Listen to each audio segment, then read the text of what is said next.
तो चलिए साथियों, आज हम दूसरे वीडियो में, क्योंकि एनसीईआरटी का जो प्रॉब्लम हम लोग कर रहे थे लगातार A to Z प्रॉब्लम करवाने का मैंने वादा आप लोगों से किया है, और ये NCERT A to Z problem में दूसरा वीडियो आपके लिए आ गया है। और शुरू से अंत तक आप इस वीडियो को देखिए।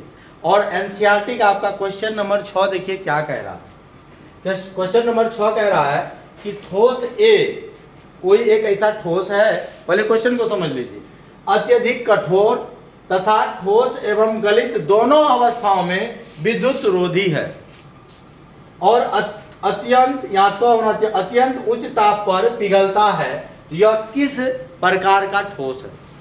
यानी एक कोई ठोस है जो ठोस अवस्था और गलित अवस्था दोनों में विद्युत के क्या करते हैं, सुचालक है। तो पूछेगा कि वो क्या है, तो वो है आपका धात्विक ठोस। जो भी धातु होता है, धातु का गलनांक और क्वथनांक दोनों उच्च होता है।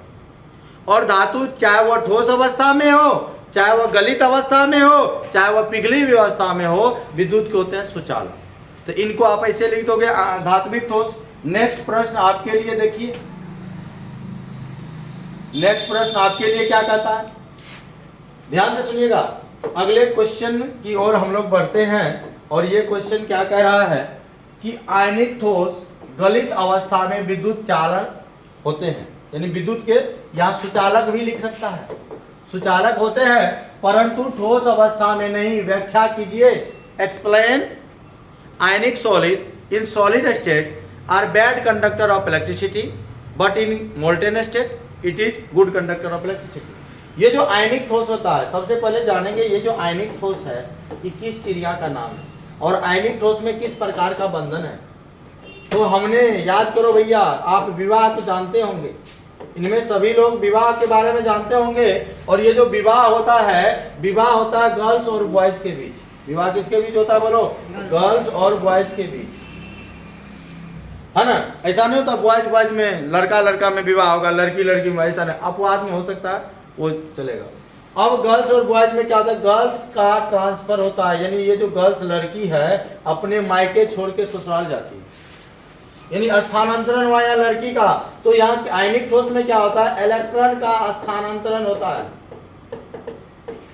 और आयनिक ठोस में कैसा बंधन होता है, तो एक धातु रहता है और दूसरा अधातु रहता है। धातु अधातु के बीच विवाह हो गया, यानी बंधन बन गया, तो उस बंधन को हम लोग आयनिक बंधन कहेंगे। और आयनिक ठोस में आयनिक बंधन रहता है। तो यहाँ पर कहता है कि जब आयनिक ठोस, एक उदाहरण लेते हैं सोडियम क्लोराइड, NaCl की बात करें। NaCl आपका ये आयनिक ठोस है। आप कहेगा सर कैसे, तो सोडियम पर प्लस चार्ज होगा और क्लोरीन पर क्या होगा, माइनस चार्ज होगा। तो ये धातु है, ये अधातु है, दोनों में विवाह हुआ तब NaCl बना। तो जब ये NaCl सोडियम क्लोराइड, जब ये क्वेश्चन कह रहा है जब NaCl ठोस अवस्था में रहेगा, यानी सॉलिड स्टेट में रहेगा, ये आयंस में नहीं टूटेगा। लेकिन जब ये पिघली हुई अवस्था में रहेगा या जलीय अवस्था में रहेगा, एक्वस का मतलब होता है जलीय अवस्था, तो ये क्या होगा, ये प्लस और माइनस में टूटेगा। ये Na प्लस हो जाएगा और Cl माइनस हो जाएगा, यानी आयंस में टूट गया। तो आपको यही आंसर देना है कि आयनिक ठोस गलित अवस्था में विद्युत चालक करते, बिल्कुल, क्योंकि ये आयंस में टूट गया। लेकिन ठोस अवस्था में नहीं करेगा, क्योंकि ये आयंस में नहीं टूटेगा। यही आपको लिखना है। आयनिक ठोस अवस्था में विद्युत के कुचालक होते हैं, विद्युत का सुचालक नहीं होते, कुचालक होते हैं, क्योंकि वो आयंस में नहीं टूटता है। लेकिन जब वह पिघली हुई अवस्था में होता है तो विद्युत के सुचालक होते हैं, यानी उसमें करंट आएगा। बताइए, ये क्वेश्चन क्लियर है। अब आगे बढ़ते हैं। स्क्रीनशॉट आप भी ले सकते हो, हम भी ले लिए आपके लिए। देखिए, अब अगले प्रश्न की ओर बढ़ते हैं। अब बताओ भाई साहब, किस प्रकार के ठोस विद्युत चालक, किस प्रकार के ठोस विद्युत चालक आघातवर्धनीय और तन्य होते हैं? यानी इंग्लिश में हुआ डक्टाइल और मेलिएबल। मेटेलिक सॉलिड्स, धात्विक ठोस, धातु के बारे में पढ़े होंगे। धातु में प्रॉपर्टीज होता है, अगर ये मेटल है, धातु है, इसमें प्रॉपर्टीज है। ये इसमें गुण होता है, ये आघात वर्धनीय और तन्य। इसका मतलब है आप देखते हो चांदी इतने खरीदते हैं, उसका एकदम खींच खींच कर पतला एकदम चेन बना लेते हैं, उसको एकदम पीट पीट कर एक पतला सीट की तरह बना लेते हैं। तो जिसमें ये गुण पाया जाता है उसको हम लोग कहते हैं आघात वर्धनीय और तन्यता का गुण। तो इसका सही आंसर क्या हो जाएगा? धात्विक ठोस। तो आंसर लिखोगे धात्विक ठोस, उसके बारे में 2 लाइन आप लिख दोगे। अब क्वेश्चन नंबर 9 में चलते हैं। जालक बिंदु से आप क्या समझते हैं? जालक बिंदु से आप क्या समझते हैं? क्रिस्टल लेटिस, इसको इंग्लिश में बोलते हैं क्रिस्टल लेटिस, क्रिस्टल पॉइंट। तो सबसे पहले आपको जालक समझना होगा, क्रिस्टल समझना होगा, और क्रिस्टल में जहां परमाणु रहता है उसी को जालक बिंदु कहते हैं। जैसे आप छोटा सा एग्जांपल लो, यूनिट सेल, एकक कोशिका। तो एकक कोशिका के बारे में तो आप जानते होंगे, वह छोटी से छोटी इकाई जिसको बार बार दोहराने पर त्रिविमीय जालक का निर्माण होता है, वह आपका यूनिट सेल होता है। और यूनिट सेल की संरचना घनीय होता है, यानी यूनिट सेल आपका घन के जैसा होता है। किसके जैसा? घन के जैसा होता है। तो ये आप घन बना दिए, यूनिट सेल बना दिए। ये क्या बना दिए? यूनिट सेल बना दिए आप। और इसमें जो परमाणु जहां रहता है, ये कोना है, फलक है, जहां परमाणु रहता है उसी को आप बोलिएगा, उसी को आप बोलिएगा, क्या बोलिएगा? जालक बिंदु। यानी क्रिस्टल में जहां परमाणु रहता है, परमाणु बोल सकते हैं, अणु बोल सकते हैं, आयन बोल सकते हैं, क्रिस्टल में जहां अवयवी कण रहता है उसी को हम लोग जालक बिंदु कहते हैं। तो समझ में आ गया होगा जालक बिंदु क्या है? तो किसी क्रिस्टल में, किसी जालक में परमाणु, अणु या आयन अपने स्थान पर आते हैं, उसी को हम लोग बोलते हैं जालक बिंदु।